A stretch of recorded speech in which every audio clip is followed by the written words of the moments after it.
Jair Bolsonaro voltou ao Brasil, desembarcou na manhã desta quinta-feira em Brasília e, claro, há uma série de possibilidades políticas que serão testadas, provadas nos próximos meses e até nos próximos anos em relação às eleições. Bolsonaro como cabo eleitoral em eleição municipal, Bolsonaro como líder de parte da oposição e Bolsonaro como candidato à presidência em 2026. São possibilidades, algumas podem ficar pelo caminho, dependendo de uma série de coisas, inclusive de decisões judiciais. Aliás, na próxima quarta-feira, às 14h30 da tarde, quarta-feira que vem, dia 5 de abril, Bolsonaro deve comparecer à Polícia Federal para depor a respeito do caso das joias que foram trazidas ao Brasil e recebidas como presente dado pela Arábia Saudita, mas há também agora dúvidas a respeito de presentes que foram dados pelos Emirados Árabes e pelo Catar. No caso do Catar, o próprio Bolsonaro é quem estava lá e quem teria recebido. E também o tenente-coronel Mauro Cid, que era ajudante do Bolsonaro, ele também prestará depoimento na mesma data, ou está convocado para se apresentar na mesma data para depoimento à Polícia Federal. Quarta-feira que vem, dia 5, Bolsonaro está marcado para 14h30 da tarde. E, além disso, além desse tema, o Bolsonaro falou a respeito hoje, disse que o tal terceiro kit, cujo conhecimento público se tornou possível aí com uma reportagem do jornal Estado de São Paulo. Bolsonaro disse que esse terceiro kit está cadastrado no arquivo. Mas esse é apenas um dos pontos aí a serem esclarecidos, porque há muitas ações e denúncias, algumas dentro daqueles inquéritos comandados pelo Alexandre de Moraes. E aí resta saber como andarão essas coisas no judiciário. Porque muita gente discutiu, olha, existe algum risco de que se decrete a prisão do Bolsonaro? Olha, possibilidade existe quando há prisão preventiva, se atendido um dos critérios para a decretação de prisão preventiva, que é risco de fuga do país, possibilidade de destruir provas, possibilidade de ameaçar, coagir ou subornar testemunhas, prática continuada do crime, ou seja, aquele crime que está na denúncia, que está apontado na denúncia, tipificado no código. Sim, tem de estar tipificado no código para que seja considerado um crime, se há a possibilidade ou a constatação de que aquele crime continua sendo praticado. Então são as possibilidades aí de que se decrete prisão preventiva, além, claro, da mais óbvia delas, que é risco à sociedade, risco à ordem pública. E isso inclui não apenas ordem relativa à segurança pública, mas também a ordem econômica e social. E aí entram as subjetividades e tal. Então não é uma possibilidade descartada inteiramente. Mas ainda que isso ocorra, provavelmente seria algo passageiro e até com efeito político não controlável, não é? Porque muitas vezes uma decisão como essa acaba aumentando a resistência à decisão e o prestígio daquele que foi colocado em prisão preventiva. Uma martirização da figura, né? Embora a palavra martirização seja utilizada nesses casos, como tem sido utilizada de maneira indevida, né? Não é isso que caracteriza um mártir. Agora, a grande questão é, e esse é um risco que não depende só de aspectos jurídicos, porque muitas e muitas vezes há considerações políticas, que é o risco de tornarem Bolsonaro inelegível. E o fator político pesa até na decisão judicial. Não há a menor dúvida de que o judiciário, muitas e muitas vezes, toma decisões políticas e usa 2 pesos e 2 medidas, né? Nós vimos isso no caso do relatório do Benjamin Herman, quando a reação de Gilmar Mendes e os votos que ele conseguiu, 4 votos, né? 3 mais o dele, ali, inclusive o argumento é escancaradamente político de Gilmar Mendes para rejeitar aquele relatório. O caso do Cabral, a decisão do Supremo de atirar ao lixo a delação do Cabral, são decisões políticas. Então, tornar ou não alguém inelegível, muitas vezes tem uma causa política, uma conveniência pessoal, um interesse pessoal, ou interesse de pessoas próximas, ou de grupos próximos, ou de partidos políticos, e não a fria letra da lei. Mas esse cenário, muito mais do que possibilidade de prisão, essa possibilidade de que Bolsonaro fique inelegível por um tempo, é a que mexe com outros atores políticos e a que provoca movimentos políticos nas 2 direções. Pelo seguinte, uma parte considerável do eleitorado enxerga no Bolsonaro o único sujeito com viabilidade eleitoral que expressa os pensamentos dessa parte do eleitorado. Ou, ainda que não haja uma afinidade plena com as posições de Bolsonaro, com as ideias de Bolsonaro, com o discurso de Bolsonaro, enxerga-se nele um portador de parte das ideias desse eleitorado e, ao mesmo tempo, alguém com capacidade eleitoral de derrotar as ideias que esse grupo de eleitores rejeita, abomina. E aí, não se trata de apoio incondicional. É um apoio que está baseado na possibilidade.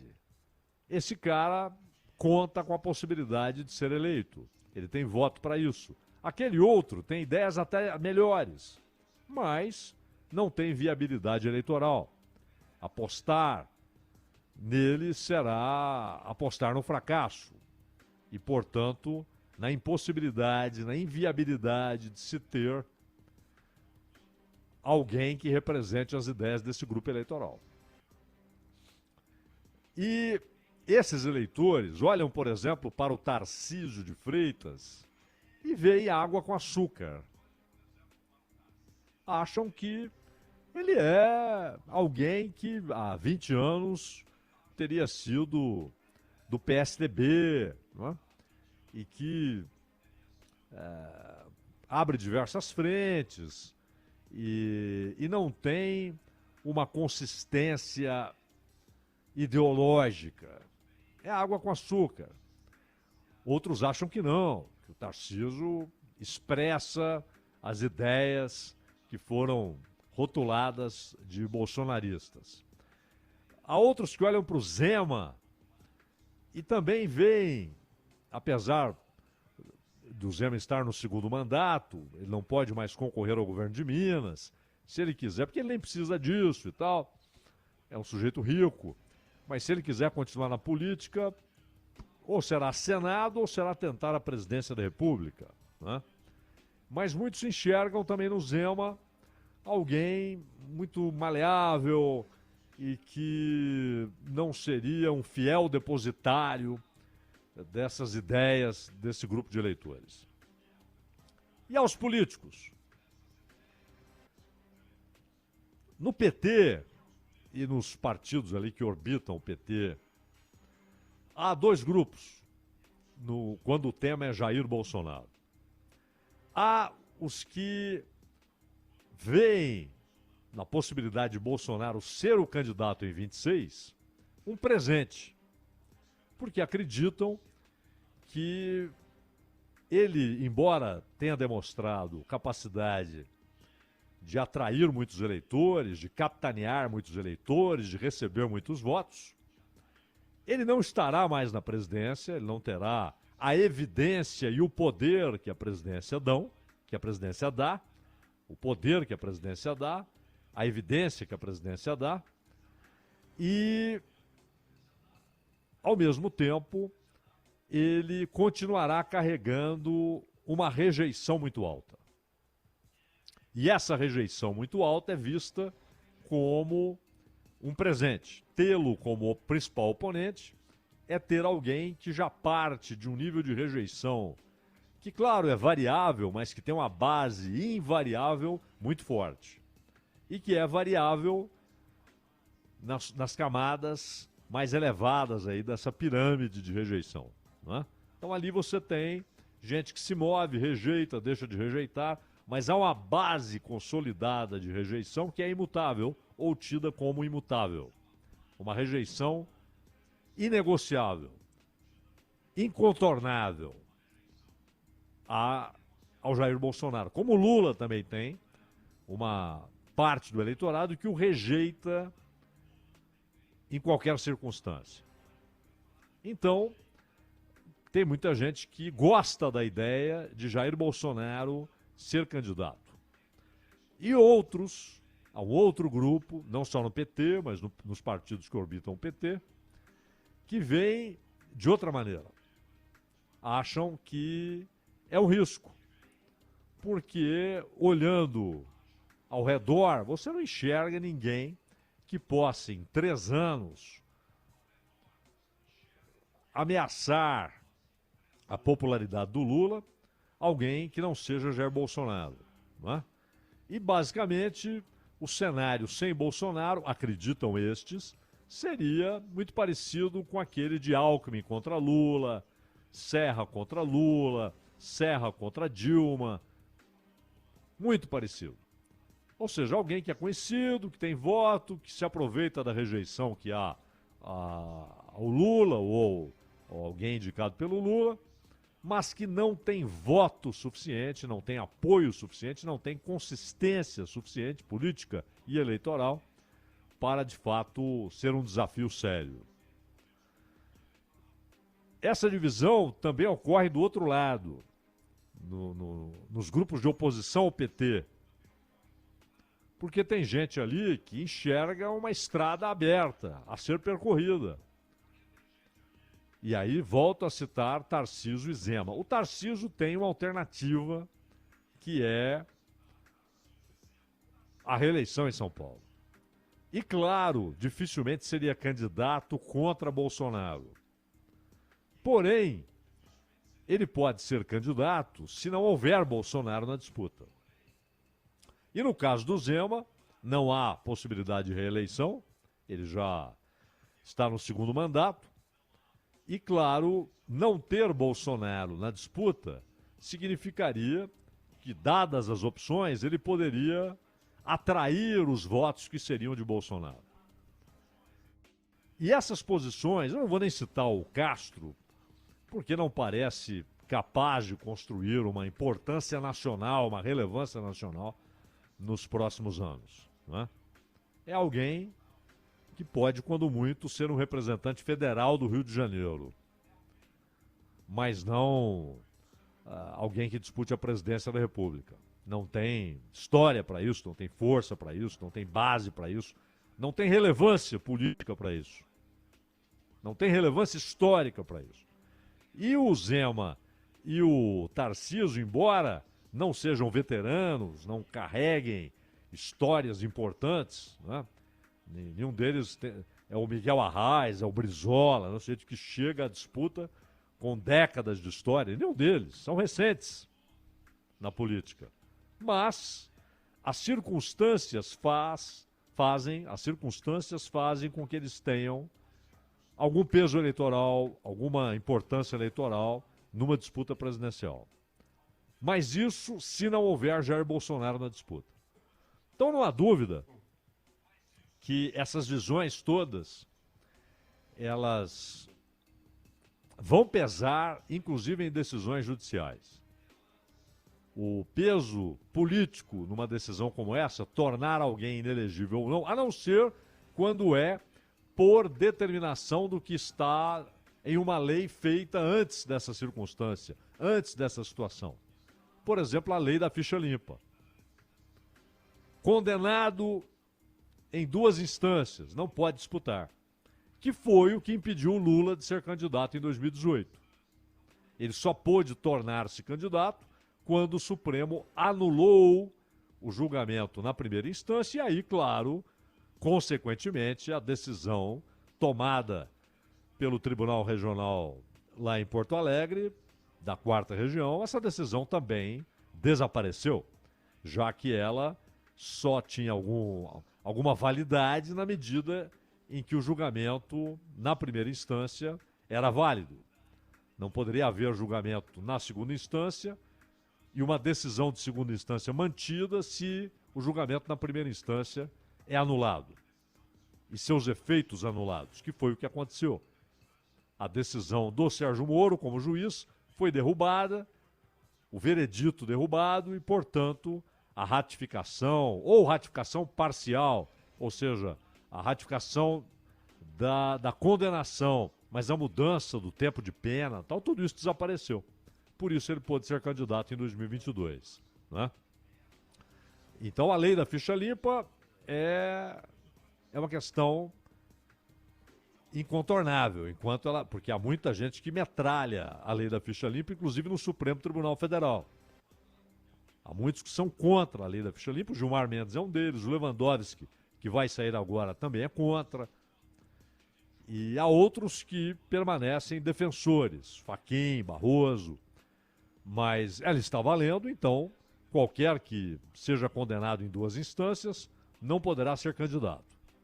Agora, uma decisão de tornar alguém inelegível não depende só da lei da ficha limpa. Pode ser uma decisão direta do Supremo Tribunal Federal. Como ele não tem cargo, Bolsonaro não tem cargo no parlamento, ele não é parlamentar mais, ele não tem nenhum mandato conferido pelo povo, né?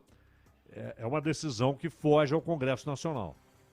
Só o Judiciário, e aí há sempre discussões, a acusação refere-se a um período em que tinha foro privilegiado, então cabe ao Supremo. O Supremo pode decidir, no entanto, que a perda do foro deve automaticamente transferir o caso para a primeira instância. Ou pode decidir que não.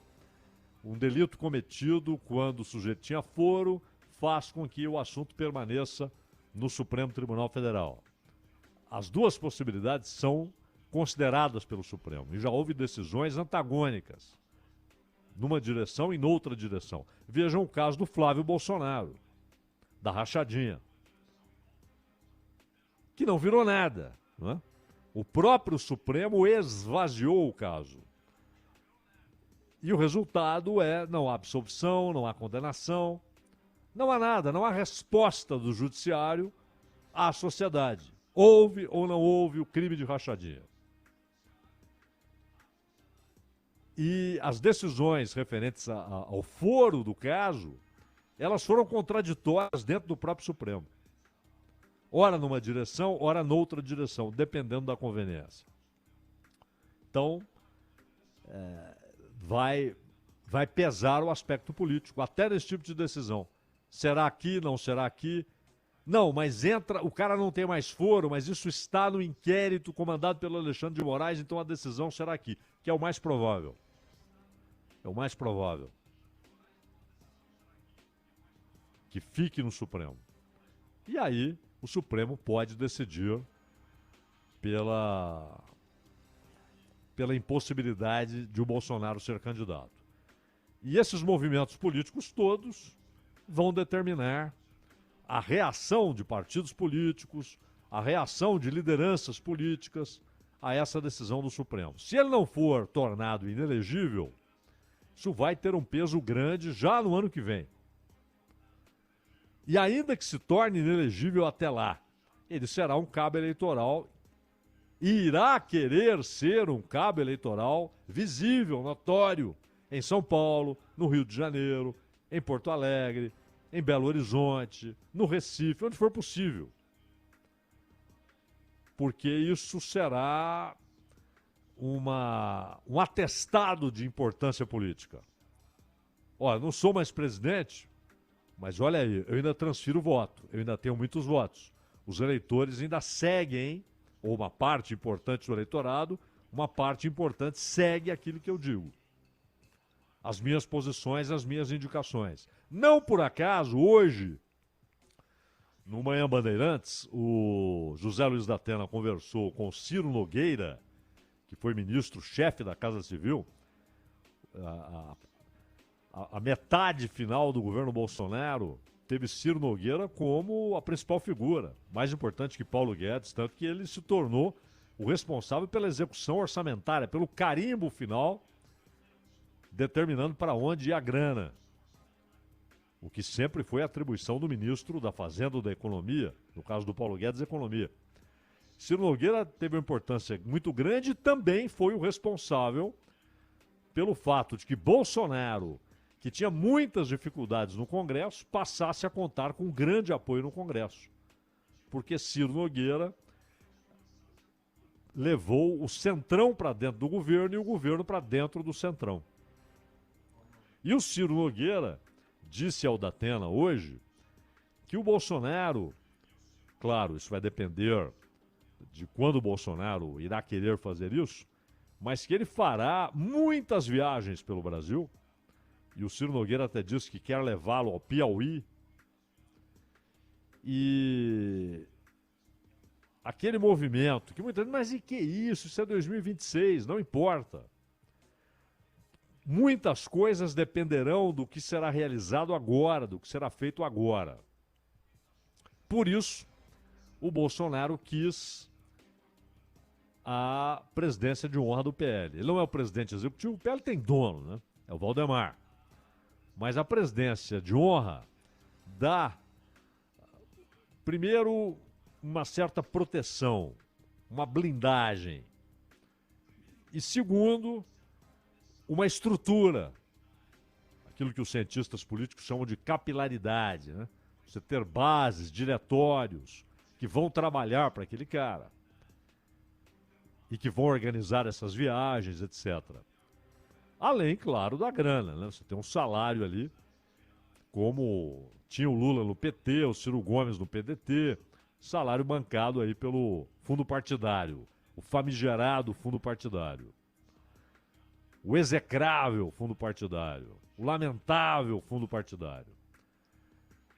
Então ele vai ter esse salário.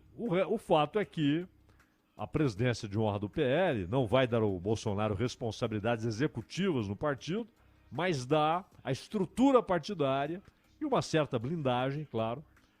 E isso deve ser o ponto de partida para essas viagens pelo país todo, anunciadas pelo Ciro Nogueira ao Datena hoje de manhã aqui na Bandeirantes. Então, a eleição está longe demais, mas a municipal já será no ano que vem.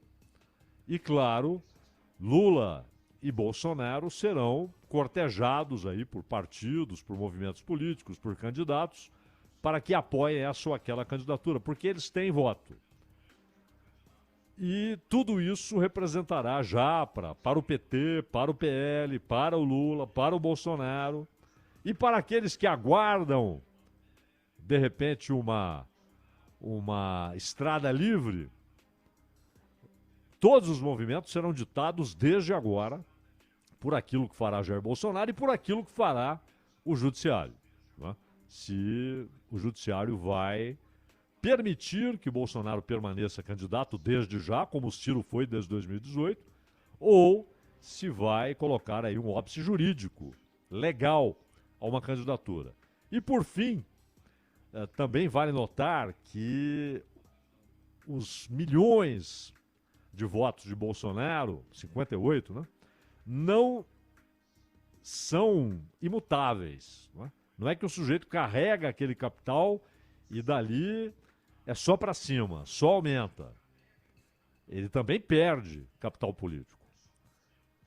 Ainda mais sem a notoriedade e o poder que a presidência dá. Sem a notoriedade e o poder que a presidência dá, você tem de tentar manter a notoriedade e o poder eleitoral por sua própria conta. Um presidente espirra a notícia. Ele fala e todo mundo vai ouvir. Pode ser para xingar ou para aplaudir, mas vai ouvir. Um ex-presidente não. Ele não carrega, invariavelmente, os votos que teve nas eleições anteriores. Ronald.